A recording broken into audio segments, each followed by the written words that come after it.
What's up guys, it's Mr. SLIN giving you guys my best tips for practicing medic. I know from personal experience that it can be hard to get good medic practice in, especially once you get to the higher levels of TF2, but I practice medic virtually every single day and I wanted to share my strategy with you, and it goes something like this. I play as much TF2 as I can at the highest level that I can, and when I run out of that stuff to do, I practice on my mechanics. In order to do this, I only really need to do 3 things: show up to team scrimmages, play Pugs in my free time, and surf when I run out of Pugs to play.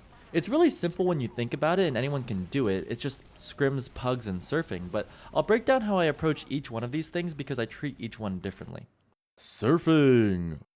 Look, I realize that a lot of people out there straight up hate surfing or can't see the value in it, but that's just my own way of practicing my mechanics. There's a million ways you can do it, whether you're playing MGE or Deathmatch or Jump Maps or even playing similar FPS games like Quake Live. Each one of these things are equally boring in their own right, so you just have to find the thing that works best for you. The reason that I picked surfing is because there's no shooting, which I find to be extremely relaxing. It's fun and challenging to try and flawlessly zoom around the map, and surfing is this non-combat, non-precision aiming that requires you to understand how to conserve your momentum and accurately control your character, which is perfect for medics. It's also really easy to hop in and out of the server, so I surf when I have a few minutes in between games or as a way to warm up before scrims. The goal of practicing your mechanics, of course, is to make them second nature so you don't even have to think about them when you're playing the game and can instead save your mental bandwidth for more important activities like thinking about strategy or commenting to your teammates.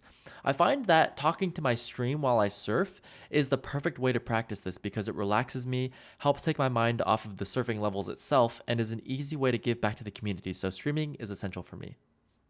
Pugs. Pugs are the next most important way that I practice playing medic, and I probably put most of my time into playing Pugs. You would think that your mechanical practice finishes when you're done surfing, but it really starts with Pugs because that's where you practice your medic mechanics in an in-game scenario where it actually kind of matters. I'm talking about the basics and fundamentals of your game, such as heal order, distancing, and positioning. People find that pugging as a medic can be the most frustrating part of any game ever. Like, people just don't like playing medic in Pugs because unlike scrims, you don't have control of your teammates, and many times your pug teammates are more focused on getting frags and having fun than pocketing their medic and trying to win the round. However, you can turn this around to your advantage. Sure, it's frustrating when your teammates don't play as a team, but that's not why you're here. You're here to practice your mechanics, so treat it like such. If your team isn't working with you, don't fret, just practice your mechanics and focus on staying alive. This kind of mentality is what drives me to play medic in AIDS, Pugs, and lobbies. That's right, I still play lobbies as a medic to this day. The mentality I have is to out-heal the other medic and go for 5 deaths or less. It's easy as hell for you to get 0 deaths if you just sit and spawn the entire game, but I feel like getting less than 5 deaths and also out-healing the other medic is a worthwhile challenge to keep lobbies interesting. Learning how to practice effectively in Pugs will get you far since scrims happen for only a couple hours each day, so I highly recommend you start getting into Pugs now. Scrims. I never take scrims for granted because I know what it's like to have to practice medic in Pugs, and I know what it's like to have to try and get good when you're not on a team. Trust me, as a guy who hasn't played on a team in a year and a half, scrims are a privilege, and there's nothing better than scrimming with teammates who actually give a shit about you. Because I only get to play in 2 or 3 scrims each day, I take this time very seriously, and I work on key aspects of my game that I can't easily work on my own. The reason why I practice my mechanics on my own time is because I don't want to waste scrim time working on my own issues. I just want to spend that time developing strategies, working on my chemistry with my teammates, and putting myself in scenarios that most closely resemble a real match.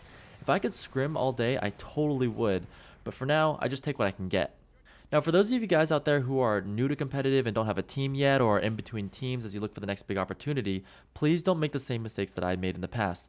Always make sure that you're on a team, whether it's a bottom of the barrel UGC Iron team or the best team in the world ESEA Invite team. Just because a team isn't up to your standards doesn't mean you should avoid playing on teams altogether. You should absolutely play on a team at any opportunity you can get because that is when you'll see the most drastic improvements to your gameplay.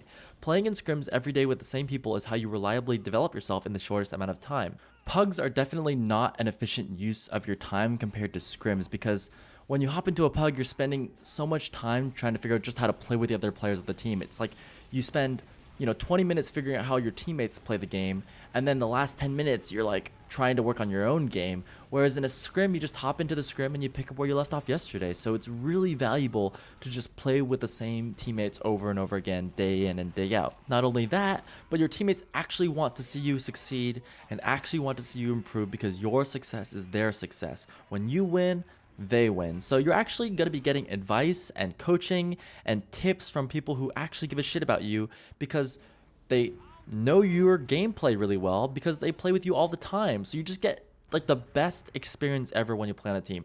Do yourself a favor and get on a team ASAP. The more time you spend off of a team, the more time you'll be spending watching your peers pass you up in skill level and leave you in the dust. So with all that said, I think I've talked your ear off and it's time for you to go practice. Join a team, practice your individual mechanics on your own, and then play as much TF2 as you can, and you'll see drastic improvement in no time. Until then, I'll see you on the next video.